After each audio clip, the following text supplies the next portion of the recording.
Thank you again for taking your time out to watch our videos here at National Gear. It's a pretty large project we're working on for one of our clients out here in Southern California. It's one of the paper mills that went down. These guys sent this pump, this large Nash pump out to Texas about 3 or 4 years ago. It was rebuilt at the Texas facility, and evidently it started leaking over this past weekend. So they opted to have it repaired by us here locally, here at in Upland, California. This is about a little less than about a 15,000-pound pump.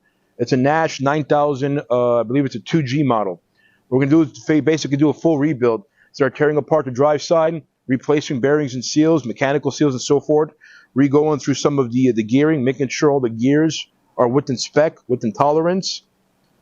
The customer is losing some compression, so we're going to make sure that we seal this pump properly. And if you want to maybe swing by here,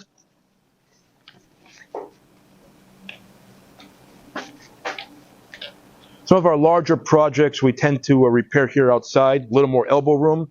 We've got some overhead, mini gantry cranes that will assist us, some forklifts and so forth. Excuse the appearance. This is we're under construction here next month to revamp this area. But again, do not forget to like, share, and subscribe. Please continue watching this video. We're going to be doing a full rebuild on this and getting this back to the client within 3 or 4 days. So thank you again for watching.